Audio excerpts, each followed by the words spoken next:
Hi everybody, welcome to the Matt Mitchell Show. I'm DJ Foster, joined by Grand Valley State head football coach Matt Mitchell.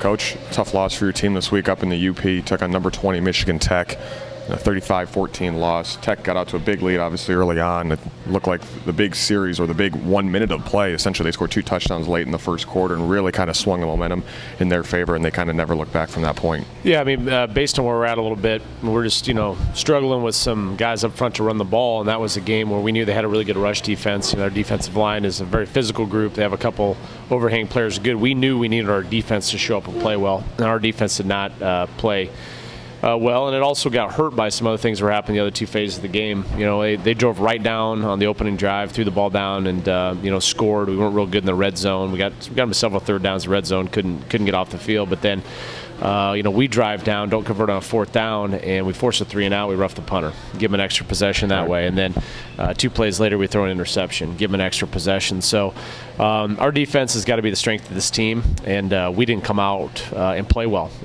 Especially I would say at the linebacker level, we didn't play at the level that we need to be, and so even though you look at the 0 on the scoreboard, this has got to be a game where our defense has got to get off the bus and show up. But we did not do that. We played very poorly, and that's coaches and players together. We weren't where we needed to be in that first half defensively. How do you move on from this game? I mean, do you take any positives away? I know Terrell Dorsey ran the ball well, 7 yards a carry. Jamie Potts, Keontre Miskell caught touchdowns in the second half. What do you try and take away from this? How do you kind of move on? Well, I think the first thing we got to do is, we sat in there and watched the whole, game tape as a defensive unit, and constructively criticized, what was happening. And so I think we got away from a little bit of understanding the big picture of our defenses. So we got to get those guys back together and get them on the same page about, the structure and format of our defense. I think between the white lines, we got to play to the level that our defense is capable of playing of, and offensively we got to continue to try to you can't abandon the run game. We got to stick true to the process and run the ball. And I think outside the white lines, it's clearly evident that we're not going to make the playoffs this year. So it's important that our seniors, and we have great leadership between our seniors and our coaches, that we maintain the culture that we have within the building and the traditions, the cultures of Grand Valley football. And most importantly, we got to get back on track and win the game at Findlay. So we're focused about that preparation, what we have to do on both sides of the ball and special teams to get the win this week, because you get in these situations, it's easy to talk about other scenarios, but the most important thing we have right in front of us in our football program is a game on Saturday, and we got to get ready for that game. You guys have had one of the toughest schedules in the country, 4 ranked teams in your first 7 games.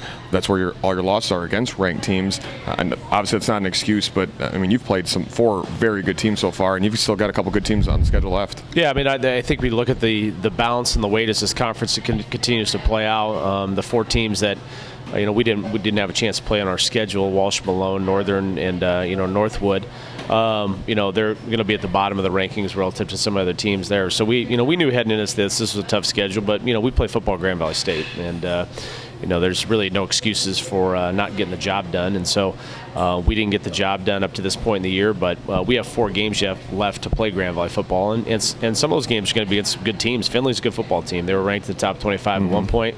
You have Ashland coming back. They are ranked in the top 25 and are having a tremendous year. Tiffin is really doing well. They've increased their win total in the league, and then there's always the rivalry game and how things have gone with us in Saginaw Valley to finish off the year. So the last 4 games we got are going to be very difficult contests. I'm not looking ahead to any of them, and it starts another road game at Findlay, which is going to be a tough test. Yeah, let's talk about the Oilers. They're 4-3 overall, but they started off 3-0, so they've lost 3 of their last 4.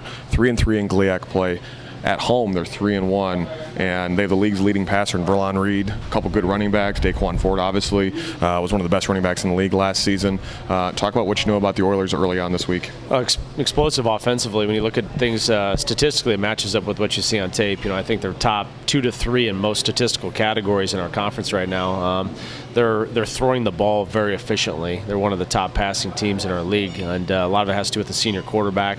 He's only been sacked twice the entire season, which I think is a credit to A, some of their passing game and how they move him, and B, he's an excellent athlete. You're talking about a guy that was on scholarship at Ohio State, and you can see that just in terms of he's very hard to bring down. He's very slippery in the back end and fast and can move around. So they're very balanced. You look at first down in their favorite personnel group, it's dead on 50-50 run pass, and so they do a good job of mixing things up, and they don't just sit in the pocket; they move him around, and so it's a tough offense to defend, and it gets doubly tough when you look at who's pulling the trigger in the back end. They've got the league's leading receiver right now, in terms of the catches that he's making, and then they've been using 1-2 punch at the tailback position with, you mentioned Daquan Ford, who's coming off an injury, and then they have a true freshman from the state of Michigan that's coming in and has provided some spark too. So they have a lot of talent on the offensive side of the ball. They definitely have some weapons that can exploit you in space.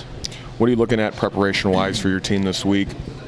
When kickoff starts at noon on Saturday, what are you looking at from your team? Well, we're going to change some things up to get off to a better start, obviously. We're coming out, look at the Hillsdale game in a couple games. We're not starting as fast as we can. I think we got to go back to starting out practice with some pressure periods and really getting after each other a little bit to kind of make sure we set the tone for how we start, because we cannot afford as a program, especially coming off a loss and where we're at right now. We can't get off the bus at Findlay and look up on the scoreboard and fight ourselves down 14, 20 points like we did Saturday. So it's all about our start, about our attitude, our approach this week in practice, and the start to the game. So that'll be a large part of our focus will be just, how we approaching this week of practice, and then, change some things up so there's a high level sense of urgency that, we have to execute offensively and, get off the field defensively to start the contest.